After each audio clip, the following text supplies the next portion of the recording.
अस्सलाम वालेकुम दोस्तों। आज हम क्विक बुक की जो तीसरी वीडियो है उसमें हम ये सीखेंगे कि एक जब कंपनी का बिज़नेस सेटअप करते हैं या क्विक बुक स्टार्ट करते हैं तो उसकी पहले एक फ़ाइल क्रिएशन होती है। उस फाइल क्रिएशन को हमने इसके ऊपर लाना है और उस फाइल को कैसे क्रिएट किया जाता है और उस फाइल के अंदर क्या क्या क्वेश्चनर होते हैं और उस फाइल को हम कैसे इसमें लिख सकते हैं, ये सारा हमने इसमें देखना है।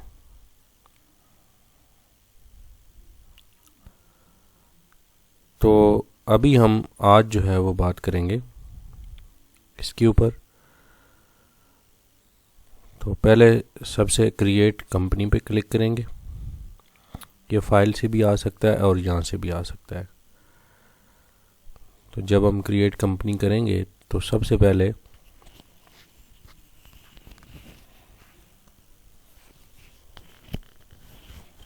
हमारे पास इस तरह का एक विज़िट खुल जाएगा, स्टार्ट विज़िट।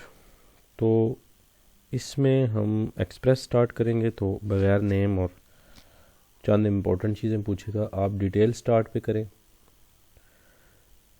एग्जिस्टिंग अगर कंपनी पहले से है मौजूद तो फिर वो करें, और अगर आप किसी और सॉफ्टवेयर से डाटा कन्वर्ट करना चाह रहे हैं तो फिर ये थर्ड ऑप्शन है आपके पास। तो हम अभी क्योंकि स्टार्ट कर रहे हैं इसके ऊपर क्लिक करेंगे तो हमारे पास सबसे पहले कंपनी नेम पूछेगा। अच्छा, कंपनी का एक नेम नॉर्मल नेम है और एक लीगल जो रजिस्टर्ड नेम है वो हो। सम टाइम दोनों सेम भी होते हैं। कोई भी नेम है, फॉर एग्जांपल हम इसमें गार्डन ट्रेडर्स कर देते हैं, ठीक है, कोई भी नेम है। इसी तरह से उसमें अगर लेट्स सपोज कि गार्डन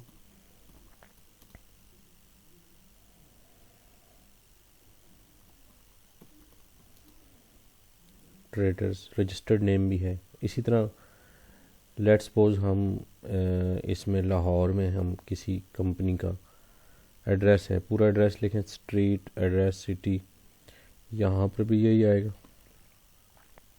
अच्छा, अब अगर आपके पास कंट्री इसमें यूएस और अदर देन यूएस है तो इनमें देखें, अगर नहीं है तो फिर ये अदर्स का ऑप्शन आ जाएगा, ठीक है। फिर ईमेल आएगी और फिर वेबसाइट अगर है तो वो दे दें। तो हम यहाँ से इसको नेक्स्ट करेंगे तो वो फिर कह रहा है कि please select your industry. Industry आपने सेलेक्ट करनी है जी। अब इंडस्ट्री में बुक कीपिंग है, एडवर्टाइजिंग है, एग्रीकल्चर, यानी कि आपका जो नेचर ऑफ बिज़नेस है वो कौन सी इंडस्ट्री में फॉल कर रहा है। फाइनेंशियल सर्विसेज भी हैं, हेयर सैलून है, यानी कि एक हेयर सैलून से लेकर इलेक्ट्रॉनिक की शॉप तक, कंस्ट्रक्शन ट्रेड जैसे लिखा हुआ है, या फिर लीगल सर्विसेज हैं या फाइनेंशियल सर्विसेज हैं, लॉजिंग, होटल, नॉन प्रॉफिट किसी एनजीओ का है, रियल एस्टेट है, कमीशन एजेंट्स हैं, या फिर जनरल प्रोडक्ट बेस्ड जैसे रिटेलर या ट्रेडर्स हैं तो उनके लिए ये होती है। इसी तरह से होलसेल और डिस्ट्रीब्यूटर के लिए अलग से है, ट्रांसपोर्टेशन का भी है। तो आपने इंडस्ट्री सेलेक्ट करनी है। हम यहाँ पर जनरल प्रोडक्ट बेस्ड सेलेक्ट कर लेते हैं, ठीक है। इसके बाद वो कह रहे हैं कि आपकी कंपनी किस तरह organise, how is your company organised, आपकी कंपनी कैसे ऑर्गेनाइज हुई है ये आपने बताना है। क्या वो एज अ सोल प्रोप्राइटरशिप है, यानी कि एक बंदा उसका मालिक है, या एज अ पार्टनरशिप आप काम कर रहे हैं, एक से ज़्यादा लोग हैं, और रजिस्टर्ड अगर हैं कंपनी के तौर पर, या सिंगल मेंबर कंपनी, या एक बड़ी कॉरपोरेशन के तौर पर है, या किसी स्पेशल लॉ के तहत आपकी कंपनी बनी है, एज एन एनजीओ काम कर रहे हैं, या इन सब में नहीं है तो फिर अदर वाला सेलेक्ट करें। जनरली जो मीडियम और स्मॉल साइज़ बिज़नेस होते हैं वो इन पहली दो में ही फॉल करते हैं कैटेगरीज में। तो हम फॉर एग्ज़ाम्पल हम इसको सोल प्रोप्राइटरशिप को क्लिक कर देते हैं तो यहाँ पर नेक्स्ट आ जाएगा। इसके बाद वो पूछ रहा है कि आपका जो फाइनेंशियल ईयर है वो आपने कैसे सिलेक्ट करना है, कि आपके जनवरी टू दिसंबर चलेगा या financial year July to June चलेगा। तो जो भी आपका फाइनेंशियल ईयर होगा, अगर आपका सेम कैलेंडर ईयर के मुताबिक है तो जनवरी टू दिसंबर चलेगा, और अगर आपने कोई और सिलेक्ट करना है तो फिर जुलाई टू जून है या अगस्त टू जुलाई चलेगा, या इस तरह से वो 12 मंथ का टाइम पीरियड है, क्योंकि अकाउंटिंग पीरियड में है तो वो 1 साल का टाइम पीरियड, या टिपिकली जो इनकम टैक्स ईयर है वही आपका, उसको आप रखते हैं ताकि आपका वो सेम जो फाइनेंशियल्स बनेंगे वो ऑटोमेटिकली वही आपको टैक्स प्रिपरेशन में काम आ जाए। उसके बाद आप पासवर्ड रखते हो, अगर आप पासवर्ड रखना चाहते हो तो आप रख लोगे, नहीं रखना चाहते तो आप ना रखें। वैसे जनरली यही है कि भाई आपने ऑप्शन है, ये आप रखेंगे सिक्योरिटी पर्पज़ के लिए तो ये अच्छा रहेगा आपके लिए, ठीक है जी। उसके बाद वो कह रहे जी कि आपकी जो प्रोफाइल है, your company quick book information is stored in a file call company file, click next to choose the name and location to save on your computer. तो यहाँ पर हम इस कंप्यूटर के ऊपर कोई अपनी एक दे देते हैं, कंपनी की फ़ाइल दे देते हैं गार्डन, और ये एक ड्राइव को हमने उसका पाथ दे दिया, और बहुत ही आसान है, सेव किया, और वो कंपनी की एक फ़ाइल क्रिएट जो है वो कर रहे हैं, और उसके ऊपर वो एक कंपनी को सेटअप करेंगे। It will take some time. जब ये कंपनी की फ़ाइल बन जाएगी तो उसके बाद आपसे एक वो बेसिक सा इंटरव्यू करेगा। जैसे आप देख रहे हैं कि वो कह रहे हैं कि आपके जो क्विक बुक, क्योंकि एक बहुत ही वास्ट उसमें ऑप्शंस हैं, तो वो ये चाह रहा है कि आपका जो बिज़नेस है या आपकी जो नेचर है उसके जो रेलेवेंट फीचर्स हैं वो आप यूज़ कर सकें। उसके लिए ये जो टर्म यूज़ कर रहा है ना, कस्टमाइजिंग, मींस के आपके अपने कस्टमाइज्ड सेटिंग आप कर सकते हो अपनी मर्ज़ी से। जो आपको ज़रूरत है ऑप्शन वो ऑन रखो, जो ज़रूरत नहीं है वो उसको ऑफ़ कर दें। तो आप यहाँ से नेक्स्ट पे क्लिक करें तो फिर ये एक इंटरव्यू करेगा, ऑलमोस्ट कोई राउंड अबाउट 20 क्वेश्चंस हैं इसके। तो इसमें पहले उसने पूछा कि व्हाट डू यू सेल, क्या आप सर्विस करते हैं, सेल करते हैं, सर्विसेज का बिज़नेस है, रेंटल्स हैं, कोई मेंबरशिप है, कोई जिम है, हेयर स्टाइल सर्विस है, प्रोडक्ट ओनली है, या सर्विस एंड प्रोडक्ट बोथ हैं।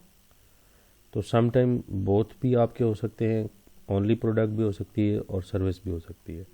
क्योंकि हमने आगे जाकर अगले लेक्चर्स में इन्वेंट्री को भी समझना है, तो हम प्रोडक्ट बेस और सर्विस दोनों को ले लेते हैं। हम कहते हैं कि हमारा बिज़नेस ऐसा है जिसमें दोनों एक्टिविटीज़ हैं। उसके बाद नेक्स्ट वो कह रहे हैं जी कि do you charge sale tax, अगर सेल टैक्स की आपकी रजिस्टर्ड है फर्म या कंपनी या बिज़नेस तो फिर आप येस करें, अदरवाइज़ इसको नो सेलेक्ट करें। हम इसको येस लेके जा रहे हैं। उसके बाद है जी आप जो रेट्स देते हैं, ज़ाहिर है कोटेशंस देनी पड़ती हैं। जो प्रॉस्पेक्टिव कस्टमर्स आते हैं उनको एक नॉर्मल रसीद वगैरह या आपको रेट्स बताने के लिए कोटेशंस बनानी पड़ती हैं, प्रपोजल देनी पड़ती हैं। तो वो भी आपने टोटली, क्योंकि पेपरलेस इन्वायरमेंट में काम करना है, तो एस्टिमेट्स आपने देने हैं, कोट्स वगैरह, ठीक है। उनका इफ़ेक्ट तो फाइनेंशियल इम्पैक्ट नहीं होगा क्योंकि जब तक आप प्रॉपर इन्वाइस या बिलिंग नहीं करेंगे, लेकिन एक रफ़ आइडिया लेने के लिए भी लोग आपसे रेट्स लेंगे, एस्टिमेट्स के नाम से वो आप क्रिएट करेंगे। तो ये इसका ऑप्शन भी यस होगा। उसके बाद है कि आप आर्डर्स जो सिलेक्ट करेंगे, उस आर्डर्स की जो ओवरऑल सेल आर्डर्स हैं या उसकी कवरेज है, आपने जो है वो पहले एक आर्डर लिया फिर उसको इनवाइस में कन्वर्ट करते हैं, तो उसको रिकॉर्ड रखने के लिए आप सेल आर्डर भी क्रिएट कर सकते हैं, और फिर उस सेल आर्डर्स को बाद में कन्वर्ट कर सकते हैं लेटर ऑन, अगर वो कंफर्म हो जाए आर्डर और वो इनवाइस बन जाएगी। तो इस तरह से वो आपके लिए इजी होगा। आपने इसको यस क्लिक करना है। इसी तरह से यूजिंग स्टेटमेंट्स के सम टाइम जो इनवाइसेस हैं वो अपने कस्टमर्स को आप मेंबरशिप की कोई मंथली स्टेटमेंट्स देते हैं, या आपने कोई इंस्टॉलमेंट दिया हुआ है, या आपने एक्यूमुलेटेड टाइम पीरियड पे आपने लिया हुआ है, तो कुछ बिलिंग स्टेटमेंट्स का अगर आपका नेचर है तो उसको यस करें। आप इस तरह से रिमाइंडर स्टेटमेंट्स भी टाइम टू टाइम अपने कस्टमर्स को भेज सकते हैं, और उनसे सर्विस चार्जेस जो हैं वो उनके हिसाब से आप ले सकते हैं। सम टाइम ये होता है कि with the passage of time आप चार्ज कर रहे होते हैं, और आपकी जो नेचर ऑफ वर्क है वो ऐसी है, नेचर ऑफ बिज़नेस ऐसा है, सर्विसेज ऐसी हैं के साथ साथ आपको चार्ज करना पड़ता है। तो उस सूरत में ये आपके लिए बहुत हेल्पफुल रहेगा। रेगुलर इंटरवल हो या मंथली स्टेटमेंट्स हों या कोई भी आपका टाइम पीरियड इंटरवल्स हों, आप उनको सेटिंग करके इसके अंदर ये ऑप्शन ले सकते हैं। इसी तरह से आप जो प्रोग्रेसिव इनवाइसिंग है, ये ऑप्शन एक बहुत अहम ऑप्शन है। अगर आपके पास कोई बड़े प्रोजेक्ट्स हैं, क्योंकि हमारा बिज़नेस ट्रेडिंग के रिलेटेड हम इसमें लेके जा रहे हैं, इसलिए उसने रिकमेंडेड नोट लिखा हुआ है कि अगर आपका कोई बहुत बड़ा प्रोजेक्ट है और उसमें कोई पार्शियल पेमेंट्स आनी है और फिर कुछ रह जानी है, फिर बैलेंसेस चलने हैं, फिर ड्यू होनी है अमाउंट, फिर इस तरह से ऑनवर्ड एक स्टेप वाइज मामला चलना है, तो उस सूरत में ये पार्शियल पेमेंट जो है वो इसके अंदर जाएगी। इसी तरह से आपके पास एक और ऑप्शन है managing bill you owe. Means कि जो आपके क्रेडिटर्स हैं या पेबल्स हैं वो भी बहुत इंपॉर्टेंट पार्टीज़ होती हैं, उनकी रिमाइंडिंग जो पेमेंट्स हैं वो आपके रिमाइंडर में होनी चाहिए और ड्यू अमाउंट से पहले आपको अरेंज करनी होती है अमाउंट। जो शॉर्ट टर्म फाइनेंसिंग है वो सारी इस पर बेस कर रही है और कैश फाइनेंस आपने इसमें लेके जाना होता है। तो कैश फ्लोज़ को मैनेज करने के लिए, बेहतर स्मूथ चलाने के लिए आपको अपने जो बिल्स हैं या अपने जो क्रेडिटर्स हैं या वेंडर्स हैं उनके जो बैलेंसेस हैं उनको मैनेज करना होता है और विद इन स्पेसिफाइड टाइम आपने उनको पेमेंट भी करनी होती है।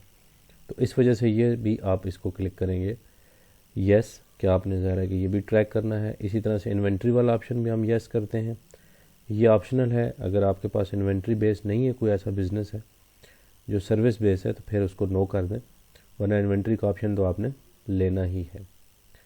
इसी तरह से टाइम बेस भी कुछ चीज़ें होती हैं, आप कस्टमर्स को टाइम बेस चार्ज कर रहे होते हैं सम टाइम, जैसे नेट कैफ़े आप चला रहे हो या आपका कोई फैक्ट्री बेस या ऐसा कोई time to time shift wise कोई है या पर आवर बेसिस कोई चार्जिंग है, वो एम्प्लॉइज़ की हो, वेज सिस्टम में आए, या फिर वो आपका उसमें कस्टमर को आपने चार्ज करना है, तो वो टाइम एनालाइज करने के लिए भी आप इसको करते हैं। हम सीखने की गरज से यहाँ पर यस कर रहे हैं। वैसे तो ये एक ट्रेडिंग बिजनेस में टाइम स्पेसिफिक कम ही चीज़ें होती हैं। फिर ये अमेरिकन कॉन्टेक्स्ट में उसने एम्प्लॉइज़ की टाइप पूछी हुई है, एक W2 एम्प्लॉइज़ हैं और एक हैं 1099। तो इनको आप बेशक यहाँ पर नो कर दें, क्योंकि हम जनरल सैलरी की एडजस्टमेंट पढ़ेंगे। पे रोल वाला तो ये फिर उनके सोशल सिक्योरिटी और उस तरह के मामले होते हैं, ज़्यादातर ये हमारे इस कॉन्टेक्स्ट में ठीक नहीं रहेगा, इसको हम नो करते हैं। फिर उसने कहा जी कि आप चार्ट ऑफ अकाउंट जो है वो यूज़ करेंगे। जो आपने इन्फॉर्मेशन दी है वो चार्ट ऑफ अकाउंट हम अगले लेक्चर में डिस्कस करेंगे कि चार्ट ऑफ अकाउंट क्या होता है। बेसिकली एक सेटअप है जिसमें लिस्ट ऑफ अकाउंट प्रिपेयर होगी और आपने जो अभी तक इंटरव्यू या उसको एक गाइड दी है उसके मुताबिक उसने आपको कस्टमाइज़ करके कुछ जो आपके एक्सपेंसेस हैं या इनकम है या आपके जो हेड्स ऑफ अकाउंट्स हैं उनको एक लिस्ट की फॉर्म में आपके सामने दिखेगा। आप उनमें प्लस माइनस कर सकते हैं, डिलीट ऐड कर सकते हैं, लेकिन जो अभी तक आपको एक इंटरव्यू की बेस पर उसको सॉफ्टवेयर को आपने गाइड किया है कि आपका किस टाइप का बिज़नेस है, आपके जो सेटअप है वो क्या है, उसकी लीगल फॉर्मेशन क्या है, उसकी जो रिक्वायरमेंट है आपकी वो क्या है, उसकी बेस पर उसने एक चार्ट ऑफ अकाउंट बना दिया है। उसके बाद उसने पूछा कि select a date to start tracking your financing, कि फाइनेंसेस को आज आपने करना है, मतलब है कि जिस डेट से आज फर्स्ट डेट से आपने लेके आना है या जिस डेट से आप क्विक बुक के ऊपर आप इंस्टॉलमेंट कर रहे हैं इंस्टॉलेशन, उस हिसाब से करना है। जैसे यहाँ पे आप देखें कि 1 जनवरी की डेट दी हुई है और यहाँ पे लिखा हुआ है 12 फरवरी, जो आज हमारी डेट है, उस तरह से स्टार्ट करना है या पिछला डाटा भी लेके आना है। तो अगर तो आपने बैकअप से उसको लेके आना है, बिज़नेस की ट्रांजैक्शंस को एक पूरे अकाउंटिंग ईयर को लेके आना है, तो फिर ज़ाहिर है जिस दिन आप कर रहे हैं ड्यूरिंग द ईयर स्टार्ट आज आप कर रहे हैं, तो उस सूरत में आप पिछला भी सिलेक्ट कर सकते हैं, वरना जिधर से आप स्टार्ट कर रहे हैं, जिस दिन से क्विक बुक पे आ रहे हैं, उसी दिन से आप कर सकते हैं। फिर ये इसी तरह से वो चार्ट ऑफ अकाउंट है जिसमें इनकम्स और कुछ कॉस्ट ऑफ गुड्स सोल्ड का नेचर नज़र आ रहा है, एक्सपेंसेस हैं, ये आप देख सकते हैं। यहाँ पे टाइप लिखी हुई है, यहाँ पर अकाउंट नेम है, इनको आप ऐड लेस भी कर सकते हैं यहाँ से। जैसे मैंने ये डिलीट किया, ये ऐड किया, इसको ऐड करना चाहें टिक कर दें, इसको डिलीट करना चाहें तो ये बाद में भी हो सकता है। कुछ चीज़ें यहाँ से ही आप बेसिक जो है वो उसने दे दिए, उनको आप सेलेक्ट कर सकते हैं। ठीक है जी। तो ये उसने एक की है, लिस्ट बनाई है, इसको चार्ट ऑफ अकाउंट बोलेंगे। इसी की बेस पर हमने आगे चलना है, इंशाल्लाह नेक्स्ट वीडियो में ये बात करेंगे। उसके बाद हमारे पास ये कंपनी क्रिएट हो जाएगी और इस तरह हम अपना जो वर्किंग है उसके ऊपर स्टार्ट कर सकेंगे। आई होप कि ये वीडियो आपको समझ आ गई होगी। ये बहुत अहम स्टेप है कि सबसे पहले आपने अपनी कंपनी का सेटअप कैसे करना है।